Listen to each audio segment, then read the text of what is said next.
व्यक्ति की उन्नति वास्तव में बाहर से नहीं होती। जड़ें पेड़ की जमीन के नीचे होती हैं, दिखाई नहीं पड़ती। जड़ अगर छोटी है तो पेड़ बढ़ नहीं सकता।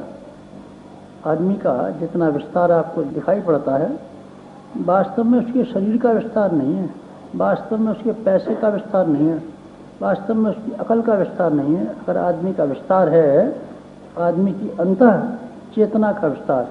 अंतः चेतना जिसकी छोटे स्तर की होगी, आदमी घटिया का घटिया ही रह जाएगा, कमीने का कमीना ही रह जाएगा, छोटे का छोटा ही रह जाएगा।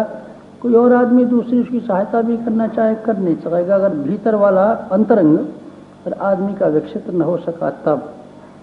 गायत्री मंत्र के 4 चरणों में इसी रहस्य का उद्घाटन किया गया है कि हमारी अंतः चेतना विकसित होनी चाहिए। उपासना का अर्थ में आपको समझा चुका।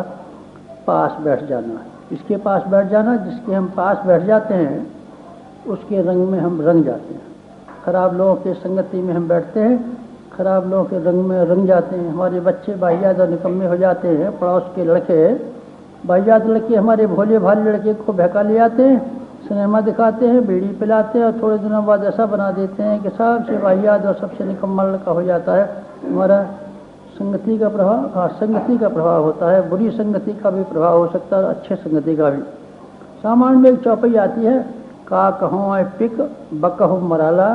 संगति का प्रभाव देखिए, कौआ कोयल हो जाते हैं और बगले मराल हंस हो जाते हैं। उपासना मीन्स संगति। किसकी संगति? भगवान की संगति। भगवान की कैसी संगति? भगवान की ऐसी संगति, भगवान की विशेषताएं हमारे जीवन में आए। भगवान की अगर विशेषताएं हमारे जीवन में ना आ सकती और हमने ये कोशिश न की भगवान की विशेषताएं हमारे भीतर में आए, बल्कि और हमने उल्टी कोशिश की। क्या उल्टी कोशिश? जैसे कि हमारा, आप कहते हैं, हमारा कमीनापन और हमारा घटियापन भगवान पर हावी हो जाए। जैसा हम चाहते हैं वैसा ही भगवान बन जाए।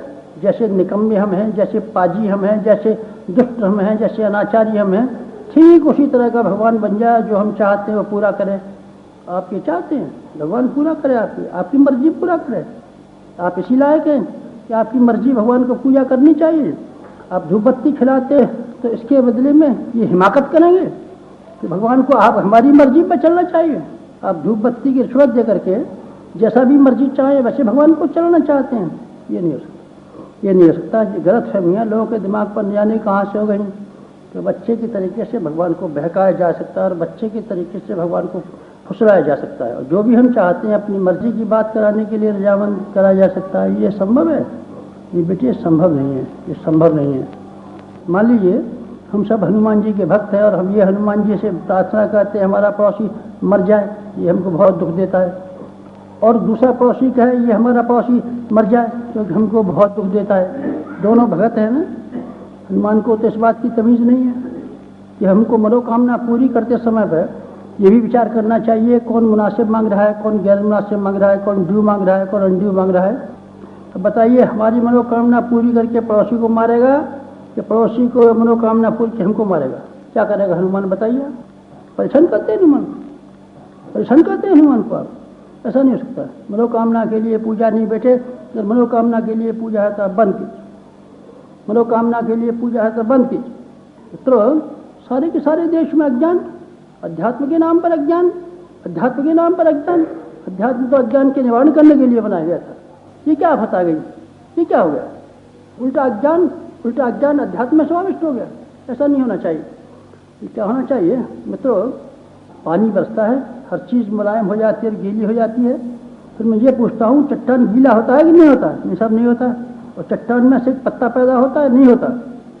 उनको पानी से फ़ायदा उठाने के लिए अपने आप को अनुकूल बनना पड़ेगा। ये सिद्धांत अगर समझ में आ रहा है तो बात आगे बढ़े। और अगर आपने ये ख्याल कर रखा है हम जैसे भी कुछ हैं उसी तरह से बने रहना चाहते हैं और हमको अपने आप में बदलने की कोई ज़रूरत नहीं है। भगवान को बदलना चाहिए, भगवान को अपने कायदे बदलने चाहिए, भगवान को अपने कानून बदलने चाहिए, भगवान को अपने नियम बदलने चाहिए, भगवान को अपनी मर्यादा बदलनी चाहिए। क्यों? क्योंकि हम चलाते हैं हुक्म। हुक्म मीन्स मनोकामना, मनोकामना मीन्स हुक्म। आप हुक्म चलाते हैं, आप भगवान के बॉस हैं, आप भगवान पर हुक्म चलाना चाहते हैं, आप भगवान को अपनी मर्जी पर चलाना चाहते हैं।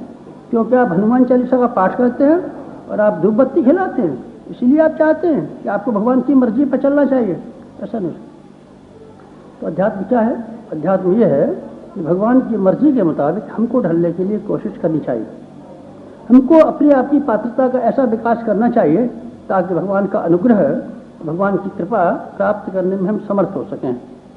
आज की बात समाप्त।